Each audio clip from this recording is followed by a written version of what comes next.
Oi, galera! Voltei. E no vídeo de hoje nós vamos falar sobre pronomes pessoais, ok? Eu sei, calma. É gramática, é gostoso e vocês vão ver. Bora pro slide? O vídeo vai ser curto, vai ser breve, vou ser objetivo. Então agora com o slide, pessoal, vamos ver quais são os pronomes pessoais, tá? Primeiramente, nós temos dois casos. Nós temos os pronomes pessoais do caso reto e os pronomes pessoais do caso oblíquo. E o oblíquo se divide entre átonos e tônicos, ok? Então, são apenas esses pronomes que nós vamos estudar na aula de hoje. Vamos começar, então, pelo estudo dos pronomes retos. Eles são usados para praticar a ação do verbo, né, pessoal? Que é a conjugação verbal. Lembrem aí do ensino fundamental, quando vocês conjugavam os verbos, a gente sempre utilizava os pronomes do caso reto, tá? Na morfossintaxe, eles substituem o substantivo para praticar a ação do verbo. Se eles praticam a ação do verbo, eles são, portanto, sujeitos da oração, não é isso? Vamos aí, ó. No singular, na primeira pessoa, nós temos o eu, na segunda pessoa, nós temos o tu, e na terceira pessoa, nós temos o ele ou ela. No plural, na primeira pessoa, nós temos o nós, na segunda pessoa, nós temos o vós, e na terceira pessoa, nós temos o eles ou elas. Lembrando quais são as pessoas do discurso. A primeira pessoa é a pessoa que fala, né? É aquela que fala, que pratica a ação do verbo. Segunda pessoa é a pessoa com quem se fala, né? Ou seja, no processo interlocutório de comunicação, é a pessoa com quem eu estou falando. E a terceira pessoa é de quem a gente fala, ou seja, é uma pessoa que está fora desse processo interlocutório, mas que virou, por vezes, assunto dele, tá bom? Então, vamos agora para um exemplo, ó. Eu cheguei cansado da academia. Então, o pronome eu, ele aí é um pronome pessoal do caso reto, porque ele está praticando a ação do verbo, como nós vimos no conceito aí em cima, ó. Quem foi que chegou? Fui eu. Então, se fui eu, quem praticou a ação do verbo chegar é o pronome eu. Portanto, primeira pessoa do singular. Vamos agora para os pronomes oblíquos átonos. São usados para receber a ação do verbo. Olha aí, é o contrário, tá, pessoal? Ou seja, enquanto os do caso reto eles praticam a ação do verbo, no caso oblíquo, os pronomes vão receber a ação do verbo, certo? No caso do pronome oblíquo átono, né? Ele substitui um substantivo como um objeto. Aí pode ser objeto direto, como pode ser objeto indireto, que a gente vai estudar isso muito a fundo depois dentro da sintaxe, certo? Ou seja, o que é um objeto? Ele é um complemento verbal. Então, ele complementa a informação do verbo. A gente vai ver daqui a pouco nos exemplos para vocês conseguirem concretizar melhor. Vamos aí para os pronomes oblíquos átonos, né? No singular, primeira pessoa do singular, me, né? A gente lê me, mas é o me. Tem que ter essa diferença, principalmente com relação ao ti, que é a segunda pessoa do singular. A gente lê ti, mas aí, pessoal, é t com e. Aí todo mundo tem que aprender, porque a gente vê muitos desses erros aí, muitos desses erros são praticados nas redes sociais, né?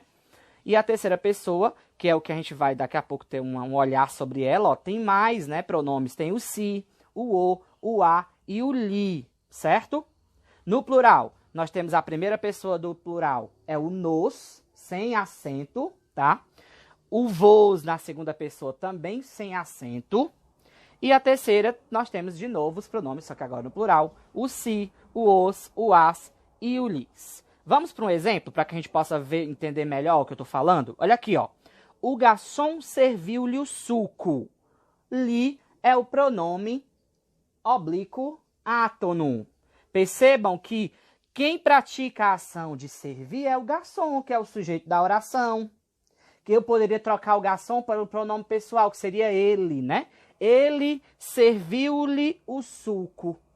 Aí você diz, serviu-lhe, né? O li, ele não pratica, ele recebe a ação de ser servido. Vocês também conseguem ter essa compreensão? Pronto. Então, ele não pratica, ele recebe a ação do verbo, né? Vamos ver agora, ó, outro exemplo. O garçom serviu ao cliente. Quando eu digo, pessoal, o garçom serviu ao cliente, percebam mais uma vez que o ele não está praticando a ação verbal, ele está recebendo a ação de ser servido pelo garçom também. Vamos compreender agora, que agora já é um estudo da terceira pessoa, né, dos pronomes oblíquos átonos, a diferença. Quando é que eu uso o ou o a e quando eu uso o li. Primeiro, eu vou usar o quando eu estiver me referindo a uma coisa, a um substantivo, logicamente, porque o substantivo é o nome das coisas masculinas, certo? Bem aqui a gente percebe pelo contexto que é o suco, ó. O garçom serviu o suco ao cliente. E aí, como eu quero evitar repetir a palavra suco dentro dessa minha frase, eu troco suco pelo o. Se fosse limonada, por exemplo, que é o suco de limão, eu já iria falar o quê? O garçom serviu-a ao cliente, porque limonada é feminino. E o li, para ficar melhor, eu uso sempre eu peço ajuda à linguagem informal, que é a linguagem coloquial, que todo mundo usa, né? Então vamos lá. O garçom serviu-lhe o suco. Se eu fosse colocar essa frase numa linguagem coloquial, como é que ela ficaria? O garçom serviu a ele o suco. Ou o garçom serviu o suco para ele ou a ele. Toda vez que na linguagem informal eu utilizar a ele ou a ela, eu vou usar o li na linguagem formal. E toda vez que eu utilizar na linguagem informal, o ele ou ela, eu vou trocar pelo o ou pelo a. Se for o ele, eu coloco o. Se for o ela, eu coloco a. Por exemplo, o garçom serviu ele, que é o suco, ao cliente. Então, o garçom serviu ao cliente. O garçom serviu a limonada. O garçom serviu ela. Cadê a limonada? O garçom serviu ela para o cliente. Então, nesse caso, ela eu vou trocar pelo a. Então, o garçom serviu-a ao cliente. Ok?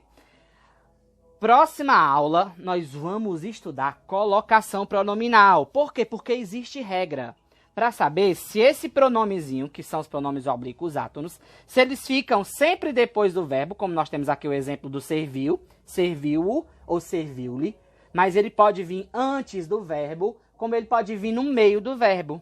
E esse assunto a gente estuda como colocação pronominal, que vai ser o assunto da próxima aula, porque é para complementar essa, ok? Vamos dar continuidade, então. Pronomes oblíquos tônicos agora, tá, pessoal? São usados para receber a ação verbal, mas sempre no final da oração, depois de preposição. Ou seja, por ser oblíquo, ele não vai praticar, ele vai também receber a ação verbal. A questão é que ele tem essa particularidade de ficar apenas no final da oração e depois de preposição. Então, vamos agora conhecer a listazinha de pronomes oblíquos tônicos, tá? Singular, primeira pessoa, eu tenho o mim e o comigo. Luiz, por que nós temos esse comigo, contigo? Bem, eu vou explicar para vocês. O com é uma preposição, não é? Isso, todo mundo sabe que sim. Então, não ficaria muito legal, não ficaria muito eufônico essa questão de eu usar. Eu vou para... Você vai para a festa com eu? Ou com mim, né, no caso? Não ficaria legal. Então, o com, ele criou-se, juntou-se com o pronome e formou um pronome específico. Então, eu nunca vou usar no final da oração o com. Eu vou usar sempre o comigo, contigo. Então, assim, ei, vamos ali no cinema com nós. Linguagem informal, né? Linguagem coloquial, porque o correto seria, ei, vamos ali no cinema conosco, porque com nós não existe na linguagem formal, ok? Então, todos esses pronomezinhos aí, comigo, contigo, consigo, eles são já com a preposição com. Então, não se preocupem com essa preposição.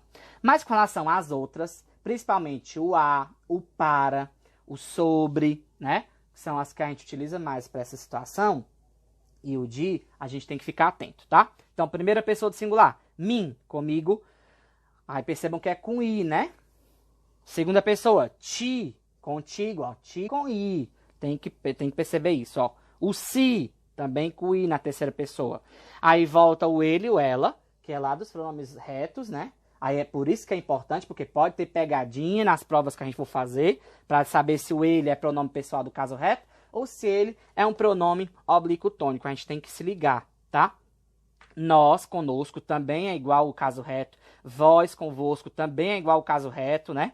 Aí tem de novo se, consigo, aí eles e elas. Vamos para o exemplo que vai ficar lógico, muito mais claro. O garçom trouxe o suco para mim. Olha aí, pessoal.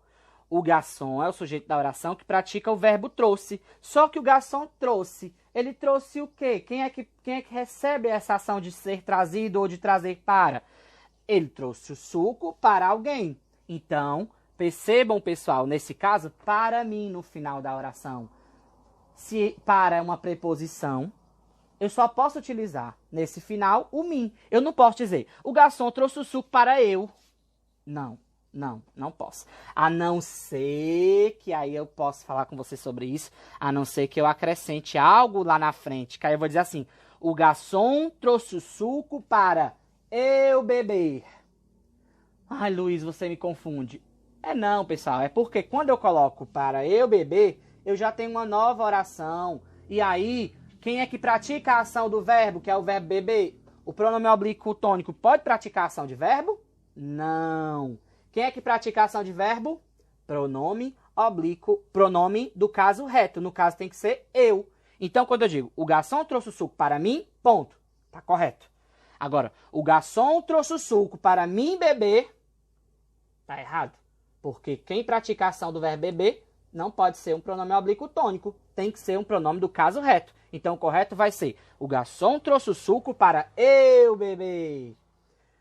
Meu Deus, como as pessoas erram isso. Então, a gente tem que ter muita atenção. Outra questão que eu trouxe para vocês é essa aqui, ó. Quando há um deslocamento da oração, ó. Para mim, a sua opinião é relevante. Tá certo ou tá errado? Tá certo, Luiz.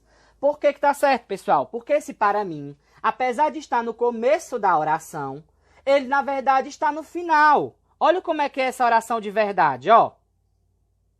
A sua opinião é relevante para mim. Eu fiz um deslocamento, né? Eu desloquei o final da oração para o começo, né? À toa que antes ele estava aí separado por vírgula, né? Para mim, vírgula. A sua opinião é relevante, ponto. Nesse caso, quando eu reorganizo, já não tem mais vírgula. Só tem um ponto no final, né? A sua opinião é relevante para mim. Entenderam? Então eu tenho que ter essa consciência também. Cai muito em prova que vai fazer pegadinha. Vamos colocar assim. Para eu, a sua opinião é relevante. Você sabe que vai estar errado. Mas aí vai perguntar. Ah, mas isso é no final da oração. Entendeu? Então você tem que perceber quando é de fato o final da oração. E aí, pronomes pessoais. Retos, oblíquos, átonos e oblíquos tônicos. E aí, gostaram da aula? Já tem spoiler, né? Já disse qual vai ser o assunto da próxima. Isso mesmo, vamos falar sobre colocação pronominal. Porque tem a ver, pessoal, nós vamos saber onde nós vamos colocar o pronome oblíquo átono, que nós aprendemos na aula de hoje. Se é antes do verbo, se é no meio do verbo, ou se é depois do verbo. Parece complicado, mas vocês vão ver como vai ser bem interessante. Valeu, um abraço!